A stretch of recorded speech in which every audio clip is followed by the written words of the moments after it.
ಮಾಜಿ ಮುಖ್ಯಮಂತ್ರಿಗಳು ಅಪ್ಪಾಸಾಹೇಬ್ ಪಟ್ಟಣಶೆಟ್ಟಿ ಅವರು, ಎಸ್ ಕೆ ಬೆಳ್ಳಿಬೇರಿಗೆ ಮತ್ತು ವಿಧಾನ ಪರಿಷತ್ ಸದಸ್ಯರಾದ ಶ್ರೀರು, ನಮ್ಮ ಪಕ್ಷದ ಆಗಮಿಸಿದಂತ ಆತ್ಮೀಯ ಕಾರ್ಯಕರ್ತ ಬಂಧುಗಳಿಗೂ ಮಾಧ್ಯಮದ ಮಾಜಿ ಸಚಿವರು ಹಾಗೂ ಮುಧೋಳದ ಶಾಸಕರಾದಂಥ ಹಿರಿಯರಾದ ಗೋವಿಂದ ಕಾರಜೋಳ ಸಾಹೇಬ್ರೆ, ಹಿಂದಿನ ನೀರಾವರಿ ಮಂತ್ರಿಗಳು ಶಾಸಕರಾದ ಬಸವರಾಜ ಬೊಮ್ಮಾಯಿ ಸಾಹೇಬ್ರೆ, ರಾಜ್ಯ ಪ್ರಧಾನ ಕಾರ್ಯದರ್ಶಿಗಳಾದಂಥ ಯಡಿಯೂರಪ್ಪನವರಿಗೆ, ರೈತ ನಾಯಕ BS ಯಡಿಯೂರಪ್ಪ ಗೊಳಪಡೋರು, ರಾಜ್ಯಕ್ಕಾಗಿ ರಾಜ್ಯಕ್ಕಾಗಿ ರಾಜ್ಯಕ್ಕಾಗಿ ರಾಜ್ಯಕ್ಕಾಗಿ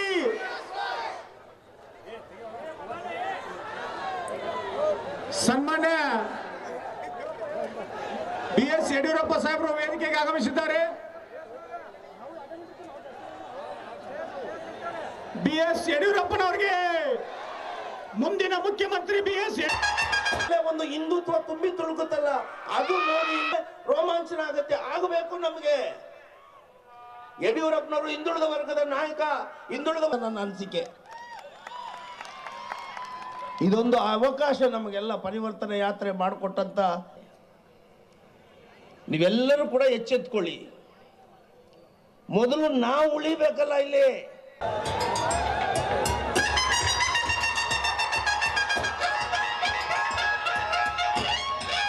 ರಮೇಶ್ ಜಿಗಜಿಣಗಿ ಅವರೇ, ಮತ್ತೊಬ್ಬರಿಗಾಗಲೇ ಭಾಷಣ ಮಾಡಿದಂತ ಹಿಂದಿನ ನೀರಾವರಿ ಸಚಿವರು, ಹಾಲಿ ಶಾಸಕರಾದಂತ ಬಸವರಾಜ ಬೊಮ್ಮಾಯಿ ಅವರೇ,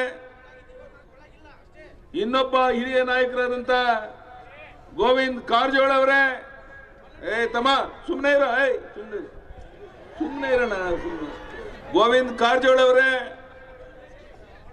ಈಗಾಗಲೇ ತಮ್ಮನ್ನು ಕುರಿತು ಮಾತನಾಡಿದಂತ ಜಿಲ್ಲಾ ಅಧ್ಯಕ್ಷರೇ, ಇಷ್ಟು ದೊಡ್ಡ ಸಂಖ್ಯೆಯಲ್ಲಿ ಸೇರಿರುವಂತ ಆತ್ಮೀಯ ವಿಜಯಪುರದ ನನ್ನ ಅಣ್ಣ ತಮ್ಮಂದಿರೇ, ತಾಯಂದಿರೇ, ಮಾಧ್ಯಮದ ಸ್ನೇಹಿತರೆ, ವೇದಿಕೆ ಮೇಲಿರುವಂತ ಎಲ್ಲ ಮುಖಂಡರೇ, ದೇಶದ ಉದ್ದಗಲಕ್ಕೆ ರೈಲ್ವೆ ಯೋಜನೆಗಳಿರಬಹುದು, ರಾಷ್ಟ್ರೀಯ ಹೆದ್ದಾರಿಗಳಿರಬಹುದು, ವಿದ್ಯುತ್ ಉತ್ಪಾದನೆ ಬಗ್ಗೆ ನಮ್ಮ ವಿಶೇಷ ಗಮನ ಇರಬಹುದು, 10 ಹಲವು ಯೋಜನೆಗಳನ್ನ ಮಾಡೋದ್ರ ಮೂಲಕ ಇಡೀ ಜಗತ್ತು ಅಚ್ಚರಿ ಪಡೋ ರೀತಿಯಲ್ಲಿ ಒಂದು ಬದಲಾವಣೆಯ ಕ್ರಾಂತಿಯನ್ನ ಪ್ರಧಾನಿ ನರೇಂದ್ರ ಮೋದಿ ಅವರು ಮಾಡಿದ್ರು. ನಾನು ಮಾಧ್ಯಮದ ಸ್ನೇಹಿತರ ಮೂಲಕ ಒಂದು ಮಾತನ್ನ ಸ್ಪಷ್ಟ ಮಾಡಕ್ಕೆ ಇಚ್ಛೆ ಪಡ್ತೇನೆ. ಅಲ್ಲಿ ಕುಂತ್ಕೊಳ್ರಿ, ಅಲ್ಲಿ ನಿಂತಿರುವಂತವ್ರು ಕುಂತ್ಕೊಂತಿರೋ ಇಲ್ರಿ, ಕುಂತ್ಕೊಳ್ಳತ್ತಮ್ಮ, ಅಲ್ಲಿ ಯಾರು ನಿಂತಿರೋದು. ನಾನು ನಿಮಗೊಂದು ವಿಷಯವನ್ನ ಪ್ರಸ್ತಾಪ ಮಾಡಕ್ಕೆ ಇಚ್ಛೆ ಪಡ್ತೇನೆ. ಅದು ಅಂತ ಹೇಳಿದ್ರೆ, ಇವತ್ತು ಕೃಷ್ಣ ಬೇಸಿನಲ್ಲಿ ನಾವಿದ್ದೇವೆ. ಬೆಳಗ್ಗೆ ನನ್ನ ಸ್ಥಳಕ್ಕೆ ಹೋಗಿದ್ದೆ. ನಿಮಗೆ ಗೊತ್ತಿರಲಿ, ಇವತ್ತು 519.6 ಮೀಟರ್ ನೀರು ಸಂಗ್ರಹ ಮಾಡೋದಕ್ಕೆ ಅವಕಾಶ ಇದೆ. ಆದರೆ 4.5 ವರ್ಷ 5 ವರ್ಷದ ಹಿಂದೆನೆ ನಾವು 524.256 ಮೀಟರ್ ನೀರು ನಿಲ್ಲಿಸೋದಕ್ಕೆ ಸಂಪೂರ್ಣ ಅಧಿಕಾರ ಅವಕಾಶ ಇದೆ. ಆದರೆ ಕಾಂಗ್ರೆಸ್ ಪಕ್ಷ ಕಳೆದ 4.5 ವರ್ಷದಲ್ಲಿ ಒಂದು ಹನಿ ನೀರನ್ನ ಉಪಯೋಗ ಮಾಡಿಕೊಳ್ಳದೇನೆ ದ್ರೋಹ ಮಾಡುವಂತ ಕೆಲಸವನ್ನ ಮಾಡಿದ್ದಾರೆ. ನಾನು ನಿಮಗೆ ಭರವಸೆಯನ್ನು ಕೊಡ್ತೇನೆ, ಪ್ರಧಾನಮಂತ್ರಿ ನರೇಂದ್ರ ಮೋದಿ ಅವರ ಕಾಲಿಡ್ದಾದ್ರೂ ಅದು 1 ಲಕ್ಷ ಕೋಟಿ ಖರ್ಚಾಗ್ಲಿ, ಸಾಲವನ್ನು ತಂದಾದ್ರೂ ಸಹ ಇವತ್ತು ಯಾವ ಕೃಷ್ಣಾ ಬೇಸಿನಲ್ಲಿ ವಿಶೇಷವಾಗಿ ನಮ್ಮ 4-5 ಜಿಲ್ಲೆಗಳಿಗೆ ಅನುಕೂಲ ಆಗುವಂತ ಸುಮಾರು 173 TMC ನೀರನ್ನ ನಾವು ಉಪಯೋಗ ಮಾಡ್ಕೋಬೇಕಾಗಿದೆ.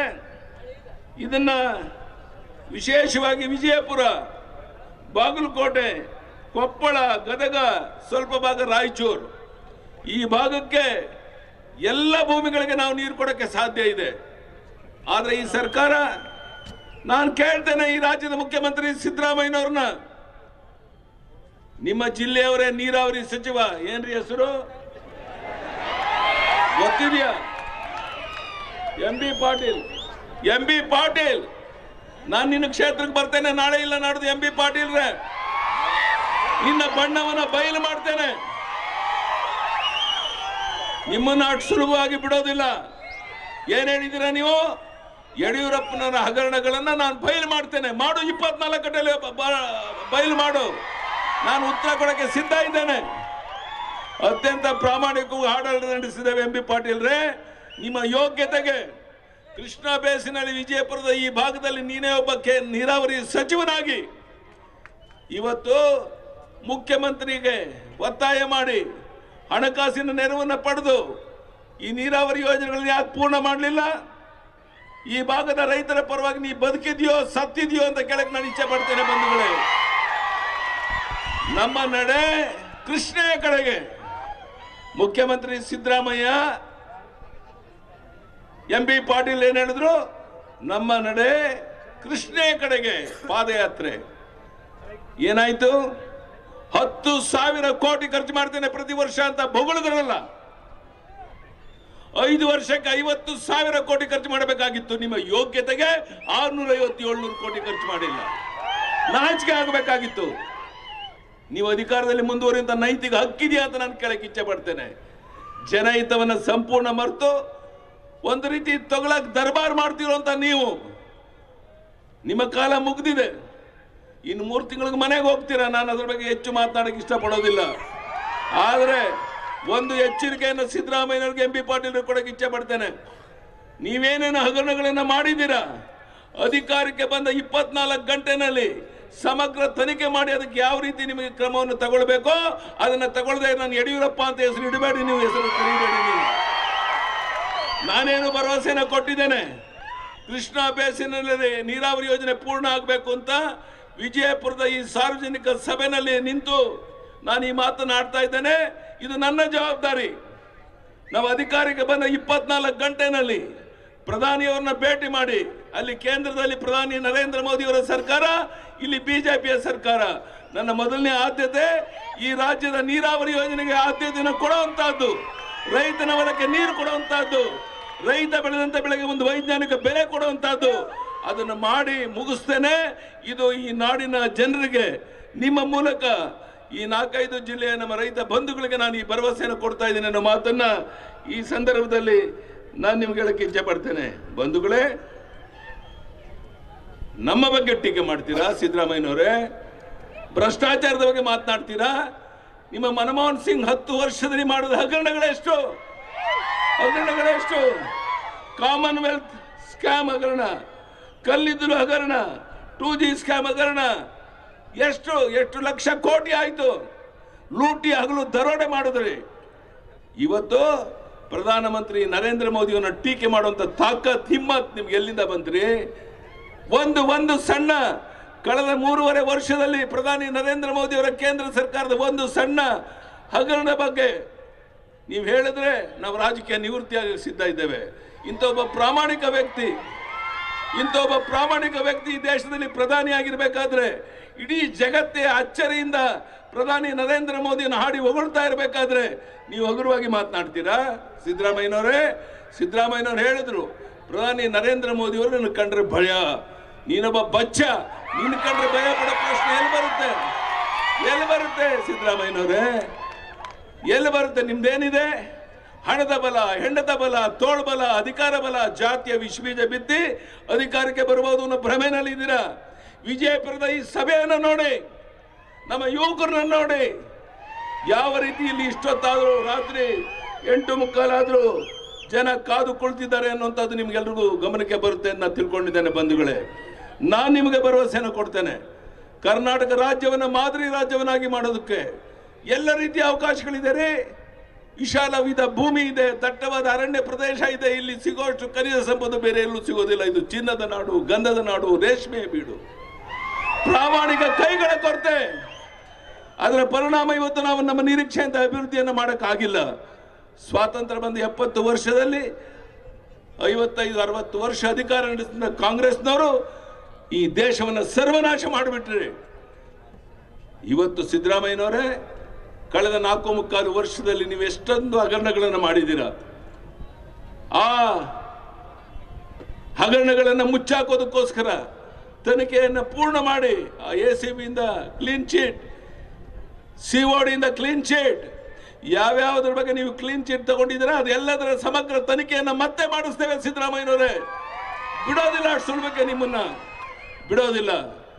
ಅಧಿಕಾರ ಮತದಿಂದ ಪ್ರತಿನಿತ್ಯ ಏನ್ ಬೇಕಾದ್ರೂ ಮಾತನಾಡ್ತೀನಿ. ನಾನು ಜೈಲ್ಗೆ ಹೋಗಿ ಬಂದಂಥವನಂತೆ, ನಾಚಿಕೆ ಆಗಬೇಕಾಗಿತ್ತು ಈ ಸಿದ್ದರಾಮಯ್ಯನಿಗೆ.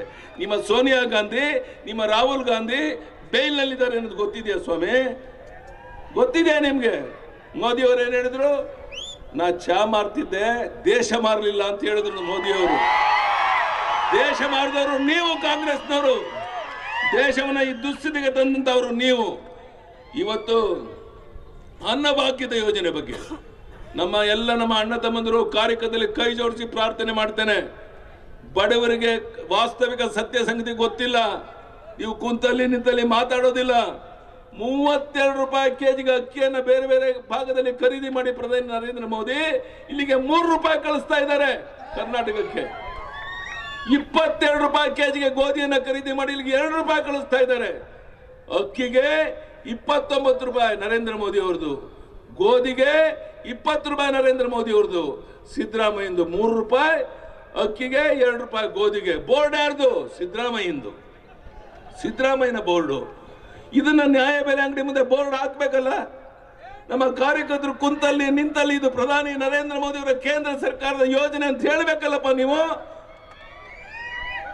ಇಲ್ಲದೆ ಇದ್ರೆ ಈ ರಾಜಕೀಯ ದೊಂಬರಾಟವನ್ನು ಮಾಡಿಕೊಂಡು ಅಧಿಕಾರದಲ್ಲಿ ಮುಂದುವರಿಯುವಂತ ಪ್ರಯತ್ನವನ್ನ ಇವರು ಮಾಡ್ತಾರೆ. ಅದಕ್ಕೆ ನೀವು ಅವಕಾಶವನ್ನು ಕೊಡಬಾರದು ಅಂತೇಳಿ ನಾನು ಈ ಸಂದರ್ಭದಲ್ಲಿ ಕೈ ಜೋಡಿಸಿ ಪ್ರಾರ್ಥನೆಯನ್ನು ಮಾಡ್ತೇನೆ. ಬಂಧುಗಳೇ, ಇವತ್ತು ಚೀಟಿ ಬರೆದು ಕಳಿಸಿದ್ದಾರೆ. ಸಾರ್ವಜನಿಕರು ತುಂಬಿದ ತೆರಿಗೆ ಹಣದಲ್ಲಿ ಇಂದಿರಾ ಕ್ಯಾಂಟೀನ್ ನಡೆಸಲಿಕ್ಕೆ ಆದೇಶ ಮಾಡಿದ್ದಾರೆ ಇಲ್ಲಿನ ಮಹಾನಗರ ಪಾಲಿಕೆಗೆ. ಅರೆ, ಇಂದಿರಾ ಕ್ಯಾಂಟೀನ್ ನಡೆಸೋದಕ್ಕೆ ನಂದೇನು ವಿರೋಧ ಇಲ್ಲ, ಕೊಡು, ಹಣ ಬಿಡುಗಡೆ ಮಾಡು. ಮಹಾನಗರ ಪಾಲಿಕೆಯಲ್ಲಿ ತೆರಿಗೆ ಹಣ ಕೊಟ್ಟಂತದನ್ನ ಆ ಪೌರ ಕಾರ್ಮಿಕರ ವೇತನಕ್ಕೆ ಇಟ್ಕೊಂಡಿರುವಂತ ಹಣವನ್ನ ಇಂದಿರಾ ಕ್ಯಾಂಟೀನ್ ಉಪಯೋಗಿಸಕ್ಕೆ ಮಾಡಿಕೊಟ್ಟಿದ್ದು ದಲಿತ ವಿರೋಧಿ ನೀತಿ ಅಲ್ವೇನ್ರಿ ಸಿದ್ದರಾಮಯ್ಯನವರೇ? ಏನ್ ನಡೆಸಿದಿರಾ? ತಗೊಳಕ್ ದರ್ಬಾರ್ ನೀವು ಏನ್ ನಡೆಸಿದಿರಾ?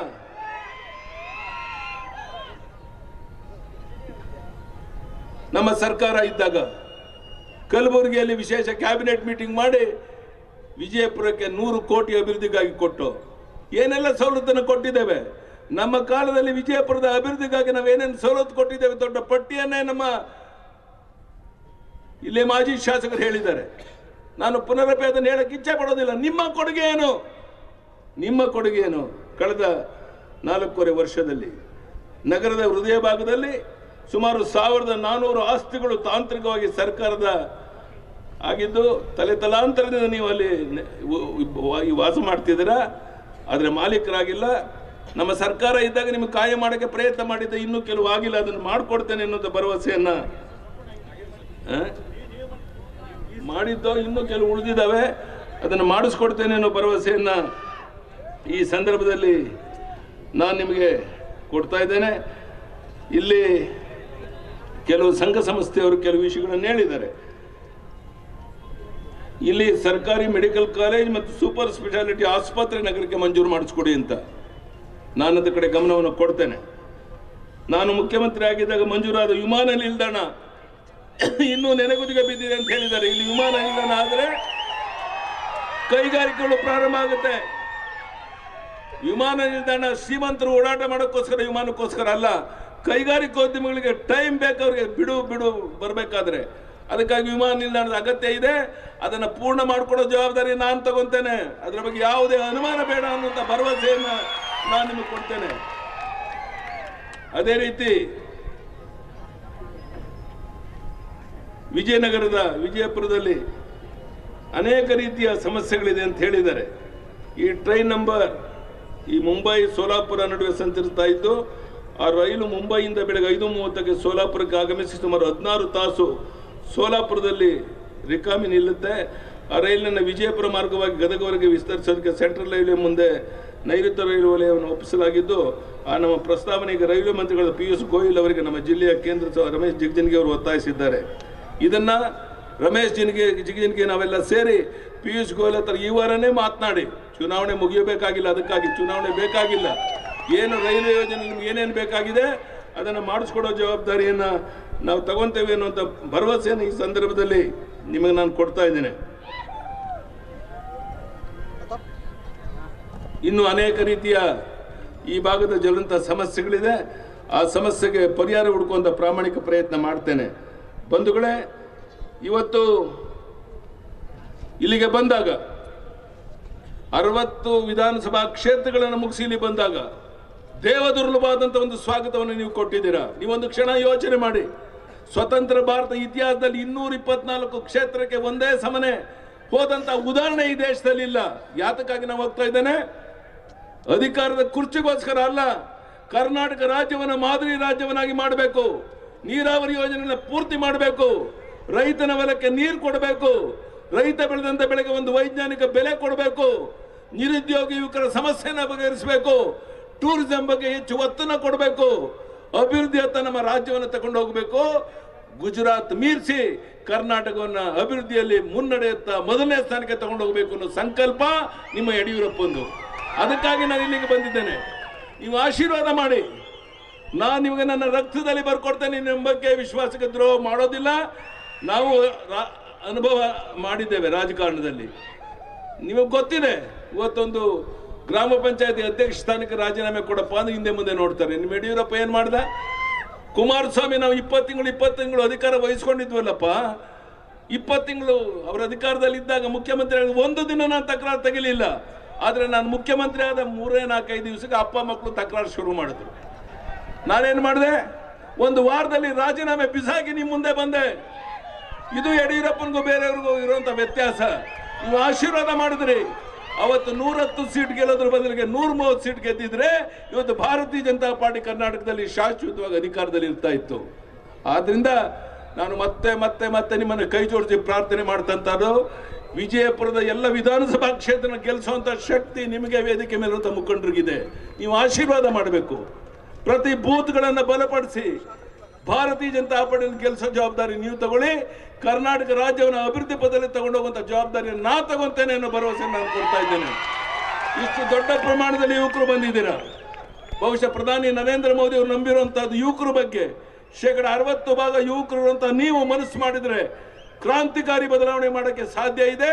ಅದನ್ನು ಮಾಡಬೇಕು ಅಂತ ಕೈ ಜೋಡಿಸಿ ಪ್ರಾರ್ಥನೆ ಮಾಡೋಕ್ಕೆ ಇಲ್ಲಿಗೆ ಬಂದಿದ್ದೇನೆ. ಬಂಧುಗಳೇ, ಇಂಥ ಒಂದು ವಿಶೇಷವಾದ ಸಂದರ್ಭದಲ್ಲಿ ಇನ್ನೂ 60 ವಿಧಾನಸಭಾ ಕ್ಷೇತ್ರ ಮುಗಿಸಿ ನಾಳೆ ನಾಡಿದಿಂದ ಉಳಿದ ವಿಧಾನಸಭಾ ಕ್ಷೇತ್ರಗಳನ್ನ ಹೋಗ್ತಾ ಇದ್ದೇವೆ.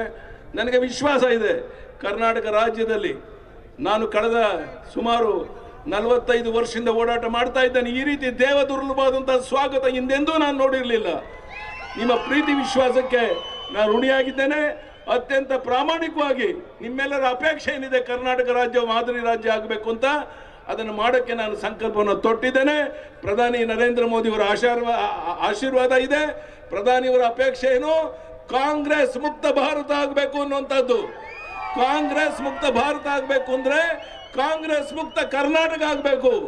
ಕಾಂಗ್ರೆಸ್ ಮುಕ್ತ ಕರ್ನಾಟಕ ಆಗಬೇಕು ಅಂದ್ರೆ ಕಾಂಗ್ರೆಸ್ ಮುಕ್ತ ಬಿಜಾಪುರ ಜಿಲ್ಲೆ ಆಗಬೇಕು ಅನ್ನುವಂಥದ್ದು ನಮ್ಮ ಅಪೇಕ್ಷೆ ಇದೆ. ಅದನ್ನು ಪೂರೈಸಿ ಆಶೀರ್ವಾದ ಮಾಡಿ ಬದಲಾವಣೆಯನ್ನು ತನ್ನಿ, ಪ್ರಾಮಾಣಿಕ ಒಂದು ಬದಲಾವಣೆಯನ್ನು ಮಾಡೋಣ ಅನ್ನೋ ಮಾತನ್ನು ಈ ಸಂದರ್ಭದಲ್ಲಿ ಹೇಳ್ತಾ, ಇವತ್ತು ಇಷ್ಟು ದೊಡ್ಡ ಸಂಖ್ಯೆಯಲ್ಲಿ ಸೇರಿ ನಮ್ಮ ಕಾರ್ಯಕ್ರಮ ಯಶಸ್ವಿ ಮಾಡಿಕೊಟ್ರುವಂಥ ವಿಜಯಪುರದ ಎಲ್ಲ ನಮ್ಮ ನಾಗರಿಕ ಬಂಧುಗಳಿಗೆ, ಅಣ್ಣ ತಮ್ಮಂದಿರಿಗೆ, ಮಾಧ್ಯಮದ ಸ್ನೇಹಿತರಿಗೆ, ತಾಯಿಯಂದಿರಿಗೆ ವಂದನೆ, ಅಭಿನಂದನೆ.